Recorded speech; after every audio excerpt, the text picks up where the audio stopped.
Voici un petit exposé sur un changement de perspective par rapport à la vision habituelle qu'on a des pratiques de yoga qui sont censées viser tel ou tel effet pour la santé, pour la résorption de douleurs corporelles, pour la sérénité, l'apaisement du stress, etc.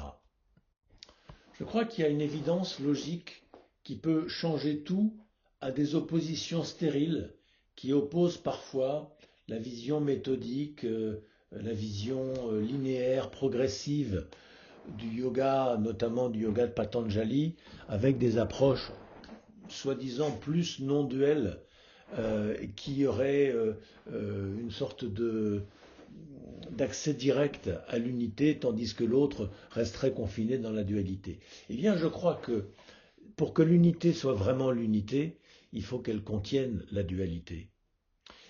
Parce que l'unité contient tout.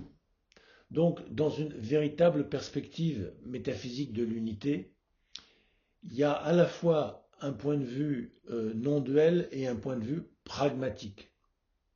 Et donc, c'est ce que je vais proposer là, dans cette vision du yoga dit de l'unité.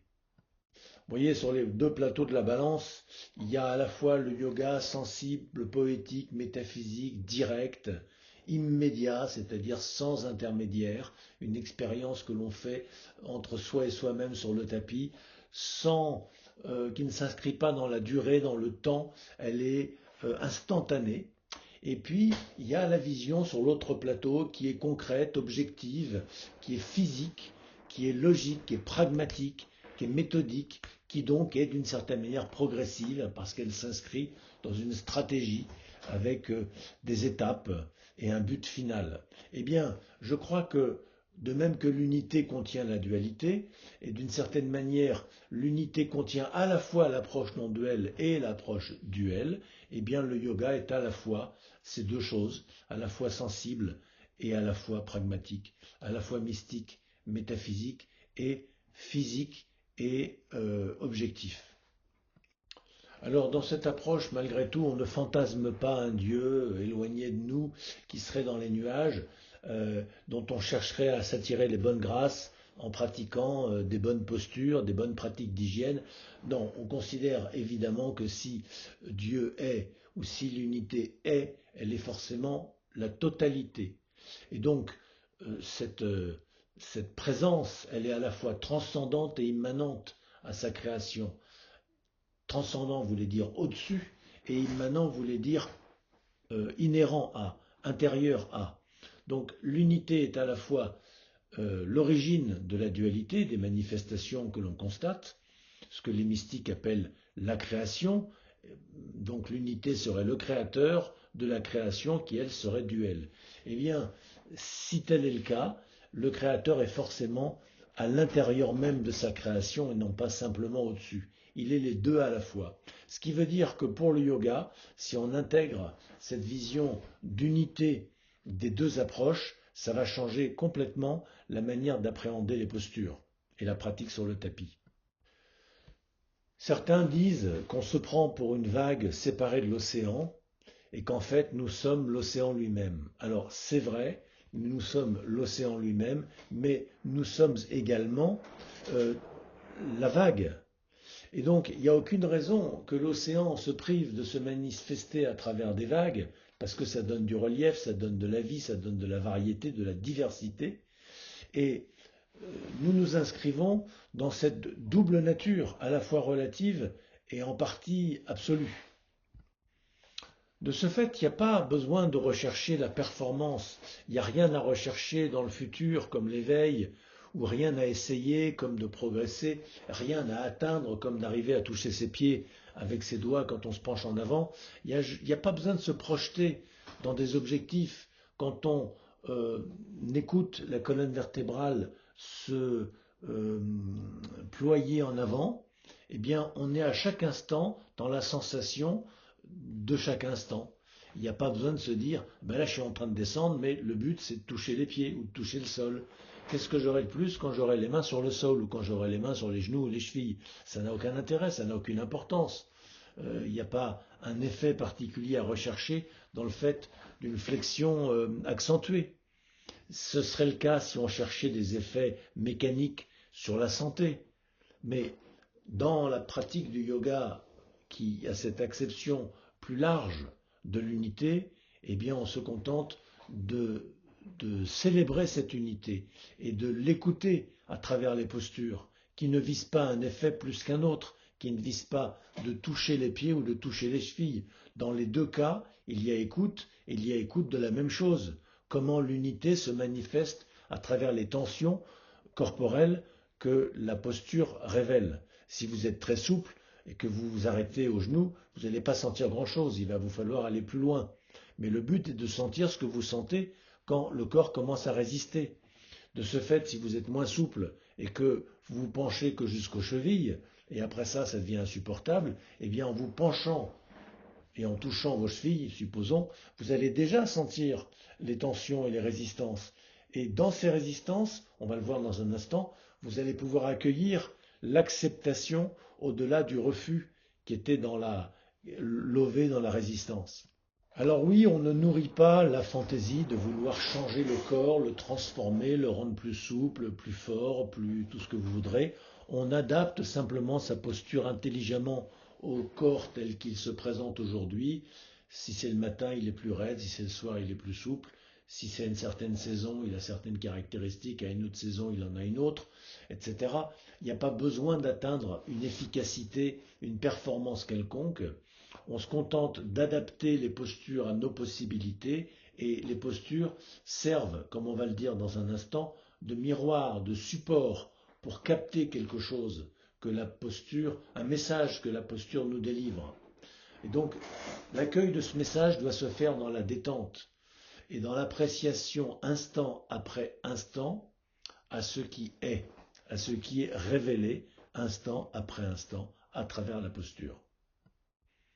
Alors, il y a toujours ce débat sur est-ce qu'on doit appeler les postures avec le mot posture qui pourrait renvoyer à l'imposture. Et puis on prend là, dans la vie des postures, vous savez, quand on n'est pas sincère, quand on n'est pas authentique, on prend une posture. Bon, c'est pas dans ce sens-là que le mot posture est employé, c'est dans le sens postural, des statuts, de la morphologie, de la physiologie. Voilà, on pourrait aussi, Éric Barré parle de pose, c'est intéressant, mais le yoga, on se pose à l'intérieur d'une posture, si je puis dire, on se dépose, on s'y repose, comme le dit Thierry Janssen, mais pour autant, c'est pas une pause comme une parenthèse, c'est la vraie vie, c'est la manifestation du corps dans la conscience. Donc le mot pause aussi peut être sujet à discussion, bon, peu importe. En tous les cas, la posture ou la pose est un miroir qui, on voit bien ce monsieur là sur l'illustration qui se penche en avant, il va sentir des résistances à l'arrière de sa jambe et aussi dans ses lombaires. Et puis s'il insiste, il va se faire mal. Donc il ne s'agit pas de tirer sur le bout du pied et de détirer la postériorité du corps, il s'agit de se couler dans la posture, de s'y déployer tout en douceur à l'écoute du souffle qui s'expanse délicatement. Et nous sommes dans l'humilité, dans le respect du corps tel qu'il est, qu'on n'a pas besoin de violenter pour qu'il se plie à nos fantaisies. C'est donc sans violence, sans interférence de l'ego, qui voudrait plaquer sa volonté sur la réalité de ce que le corps est.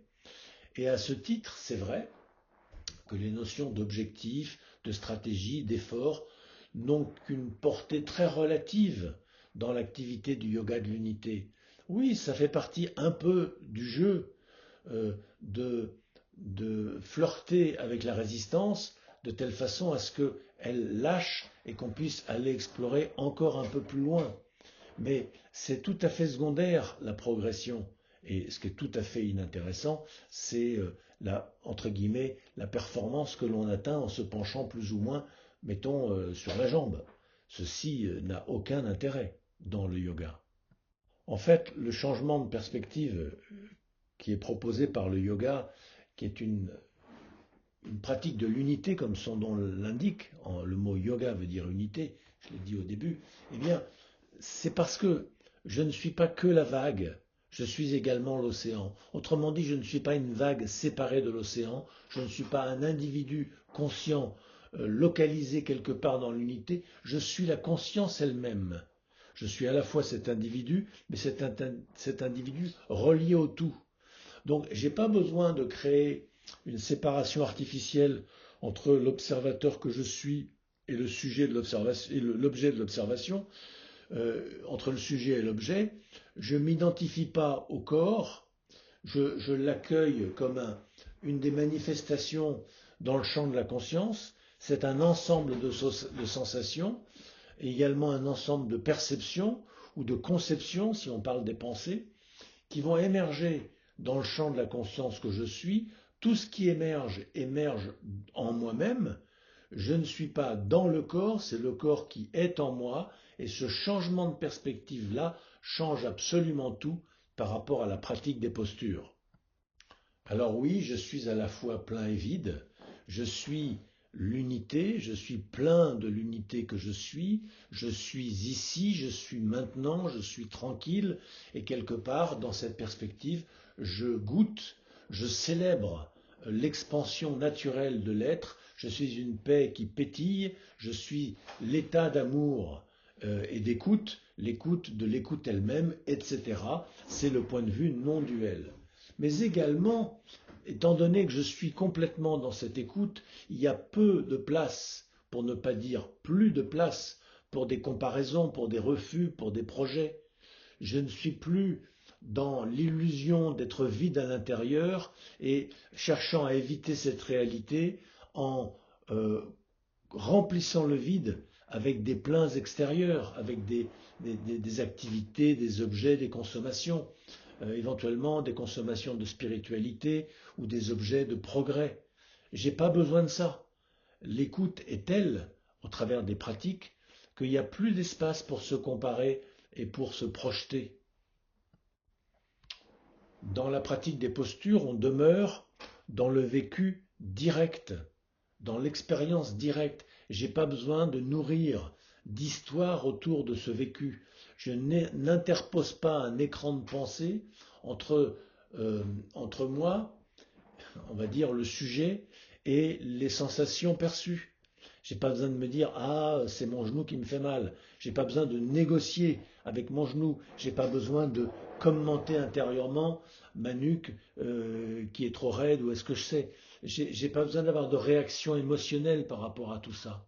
J'en fais pas une affaire personnelle comme diraient les accords Toltec. Tout ça, ça semble renfermé.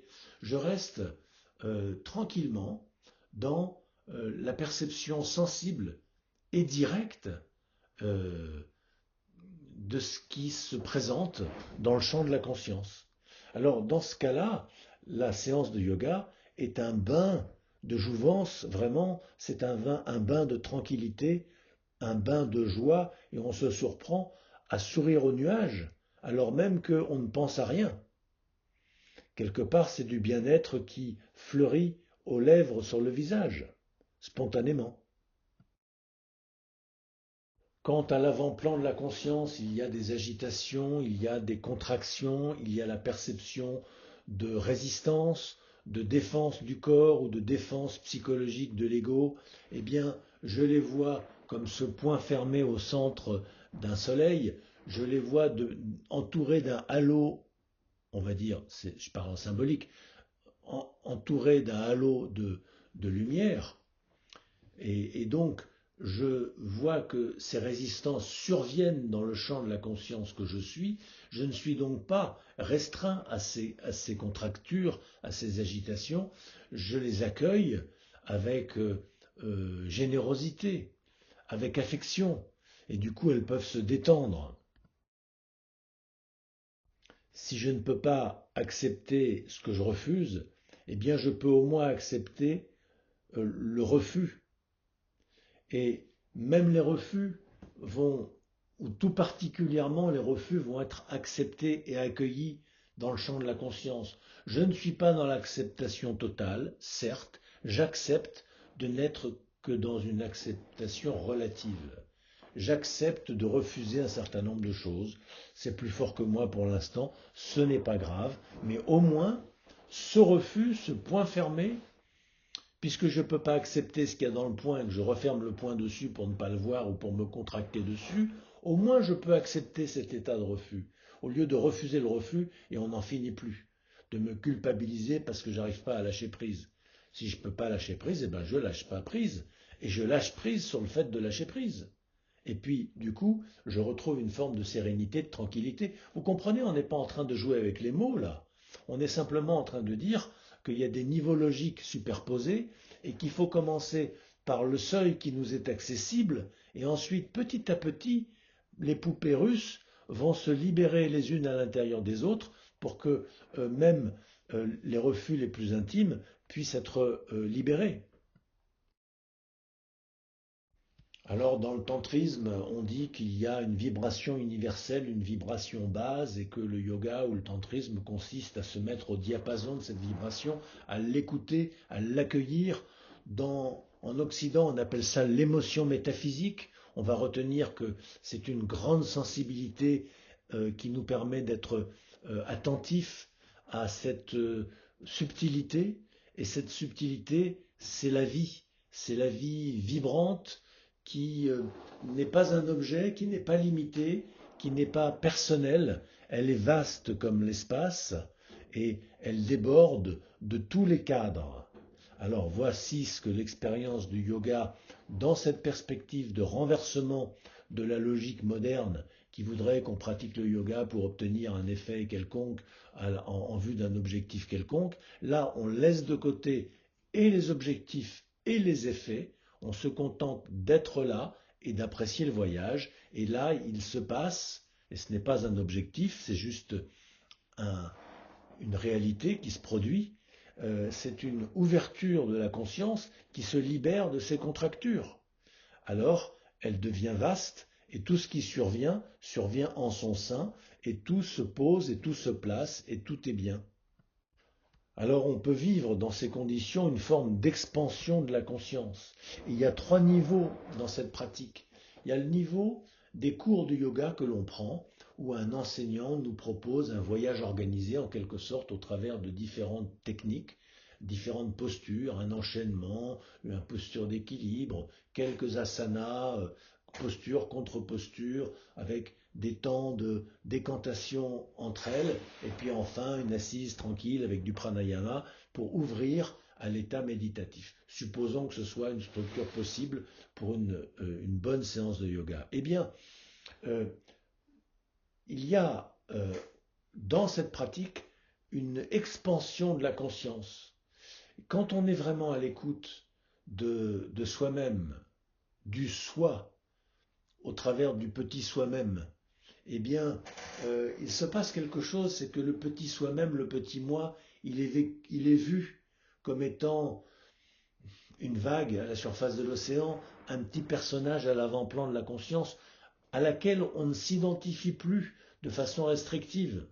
On le reconnaît comme faisant partie de l'expérience actuelle, du fait du poids des habitudes, de même que ce corps est la concrétisation de quelque chose que je suis manifestement, mais je ne suis pas que ça. Et d'une certaine manière, dans ce changement de perspective que la vision de l'unité offre, puisque le yoga, encore une fois, c'est la pratique de l'unité, non seulement dans la perspective de l'unité, c'est-à-dire à destination de l'unité, mais également depuis l'unité. Et donc le yoga, la séance de yoga devient un chemin d'ici à ici, un voyage de retour vers soi-même. Il y a donc le cours que l'on prend où l'on apprend au travers de ces techniques à éprouver ces sensations, même modestement. Puis ensuite, quand on rentre chez soi, on peut approfondir cela en vivant une expérience intime beaucoup plus profonde que dans le cours, à condition qu'on pratique un peu, bien sûr, parce que si on ne pratique pas chez soi, il n'y a pas d'approfondissement. L'approfondissement ne se fait que dans les cours, d'une fois sur l'autre. Mais comme d'une fois sur l'autre, les pratiques changent et notre état intérieur n'est pas le même, nos dispositions externes ont changé également, on ne peut pas vraiment approfondir. On explore toujours des nouveautés à la surface de la vague, sans jamais pouvoir vraiment descendre dans la profondeur. Alors, les cours de yoga, c'est très bien pour apprendre, pour faire des petites excursions, Et puis, la pratique chez soi, c'est s'arrêter à certaines étapes et demeurer pour goûter vraiment à la saveur locale dans le voyage. Et puis ensuite, il y a, quand on a approfondi ces saveurs du voyage, eh bien, on va sortir du tapis et la vraie vie va commencer. Parce que le yoga, que ce soit en cours ou sur le tapis, ce n'était qu'un entraînement, ce n'était qu'un exercice. Et puis tout d'un coup, on plonge dans le grand bain. C'est plus un exercice, c'est le grand exercice de la vie réelle. Euh, non pas que le yoga n'était pas réel, mais disons que c'est une vie en chambre. Et quand on sort dans le grand monde, on rencontre les autres, on rencontre les intempéries, on rencontre la vie, ses bouleversements, etc., le monde des réalités, les changements d'âge, les oppositions aux autres, les nécessités et les contingences diverses et variées. Et donc là, on va pouvoir être imprégné de l'état qui a transpiré dans l'entraînement, dans la pratique, et il va infuser au point que finalement, on va porter ce regard unitaire, unitiste, unitif, je ne sais pas comment il faut le dire, sur les événements de la dualité, et on va se souvenir que tout ça prend place à l'intérieur de moi, qui suis plus vaste que ces événements. Donc une pierre me tombe sur le pied, je dis aïe un instant, parce qu'une douleur est ressentie mécaniquement, physiologiquement, fonctionnellement par le corps, mais je n'en fais plus un problème personnel, je ne me raconte plus une histoire de souffrance à partir de la douleur ressentie, je ne cherche pas à savoir pourquoi, je ne me dis pas ah quel dommage, je ne vais pas pouvoir aller au ski parce que je me suis fait mal aux pieds, je ne me dis rien, j'accueille, je vis avec ce qui est, je m'adapte et quelque part il y a une jubilation. Et il n'y a pas un moment donné où je suis en vacances à Disneyland et puis vers la fin du week-end, c'est fini, il va falloir repartir à l'usine. Ça, c'était la vision dualitaire que je vous propose de renverser justement par la vision unitaire dans laquelle je ne vais plus en vacances à Disneyland, j'habite à Disneyland. Et je dis Disneyland avec beaucoup de recul, vous le pensez bien, c'est pas spécialement le lieu qui me fait vibrer, dans lequel j'ai envie d'aller passer mes week-ends et mes vacances. Mais peu importe, chacun a droit à ses petites joies, mais c'est une façon de plaisanter un peu avec un clin d'œil en prenant un peu d'autodérision sur notre société et sur soi-même. Voilà. Alors, le renversement de vision que je partage, mais je ne suis pas le seul, hein, oh là là, c'est le yoga depuis toujours propose ce renversement de paradigme et nous dit tu veux pratiquer très bien, mais sache bien qu'il s'agit de comment dire, de renoncer aux fruits de l'action. Si tu veux t'agripper avec avidité aux trésors, ils t'échapperont toujours. Dès lors que tu les lâches, dès lors que tu t'en désintéresses, ils apparaissent et ils t'appartiennent. Ben voilà les amis, pratiquez bien.